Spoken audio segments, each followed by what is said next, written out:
welcome to Bulwell Forest Gardens. Let's get growing, part 3. And we're going to start by looking back on some of the things we grew in previous weeks and see how they're getting on. So we've got, I think from the first week, this is my garlic, which is doing very nice, 3 in a pot. It's been outside. This doesn't need any frost protection. So I've just brought that in to show you. So that's doing nice. And then in the first week, we also sowed some broad bean seeds. And very excitingly, they're starting to come up. So that's the thing, that's been 4 weeks actually. There's one that hasn't come up here, but I think there's some signs. There's no roots at the bottom, but it does look to me like the soil is moving up there. So they're doing really well. Just need to check for watering, and the best way to do that is, I haven't watered these to be honest. You don't need to water much this time of year, it's just to touch the surface, and that feels nice and damp. So I'm going to leave the lid on them to keep them protected. And we did bulbs. The bulbs haven't started to come up yet, which is to be expected, but they don't need any frost protection. So the pack 2, we did wildflowers into a pot, and these have been outside again. They don't need any any protection from the frost. I've put a few sticks and stones as a little mulch on there, but they're doing nice. And again, they don't need watering because they've been outside. The peas, my peas haven't started to come up yet. Things grow quite slowly at this time of year. It's December now, and the temperatures sort of plummeted, so, and the light levels are quite low, so we just have to be patient with those. And we also did onion sets last time, and something was digging in here, so I've put a few sticks in just so it's a bit more difficult for anything, and they've been all right since I put the sticks in actually. So they're just growing slowly. Again, these are outside with no protection. They don't need any fleece or any plastic covering or anything. Okay, so everything's coming along nicely. So for pack 3, so for today's pack, we're going to start with, you should have some spring onions. So I've got a tray of spring onions. Now, these spring onions are a special variety, so the winter hardy, the white Lisbon winter hardy.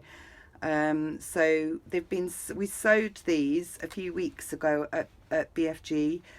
We've got there's probably about 10 in a clump there, and we're going to grow them together in little clumps. So we sowed the seeds all together into the middle. So you could grow those in a pot. I think I'm going to grow them in a little window box. So don't go rushing out buying pots. If you need anything, just ask at B.F.G. because we've got a lot of pots. And so in the bottom of here, I've just got some old broken up bits of tiles just for drainage. And then I'm gonna I've got a bit of old compost in the bottom. I'm gonna put that in.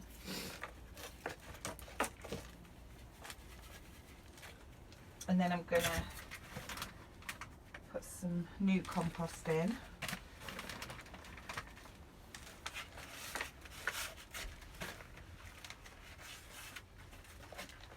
So I've got my container. It's about ready to go. So with these, we need to try and disturb them as little as possible, and they're quite young and delicate. So usually I'm right-handed, so I'd use my right hand, just squeeze the bottom, tip it. So we've got a root system. It's not very developed, so we just have to be quite careful. In fact, I think I'm going to put a bit more compost in there. And then I'm going to dip a little hole. I'm going to leave them in the clump.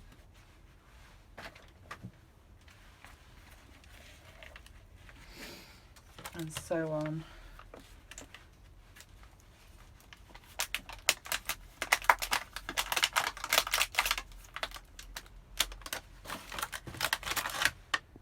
I'm going to zigzag these.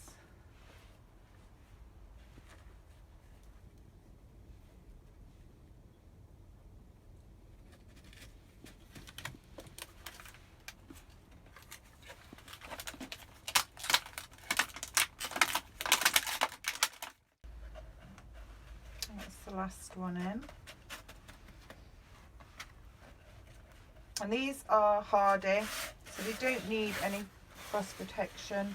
But I think probably what I will do is put some little sticks in it, like I did with this one, to stop any birds pecking or disturbing them.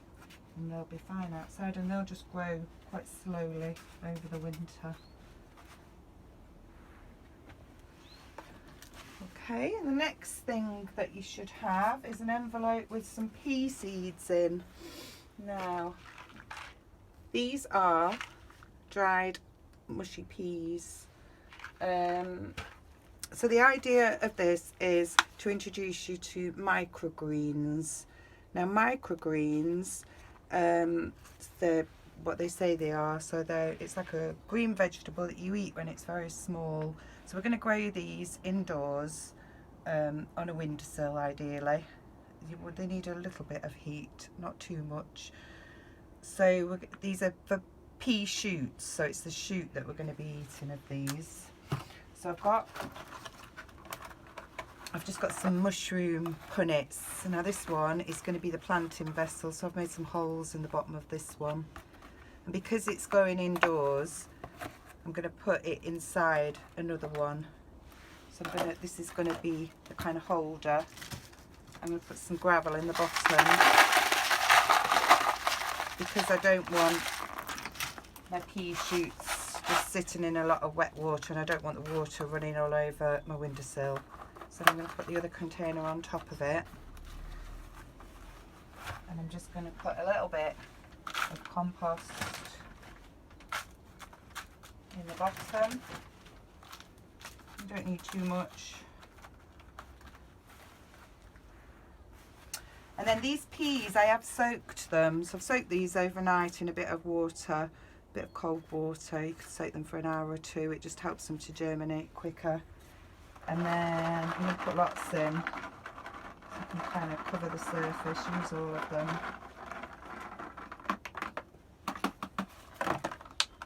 Spread them out.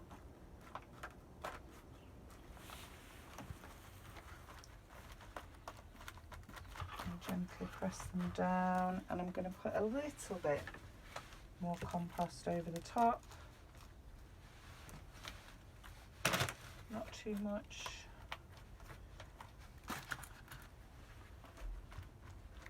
A little press down. Give them a water with a fine rose. And then I've just cut the edges off here so that I can use this other mushroom punnet. And that'll just act to keep them warm until they start germinating, and then I'll probably take that cover off. And then finally, in your pack, you should have a parsley plant. We've got two kinds of parsley here. So this is moss curled and this is flat leafed parsley, and this is just basically to introduce you to herb growing.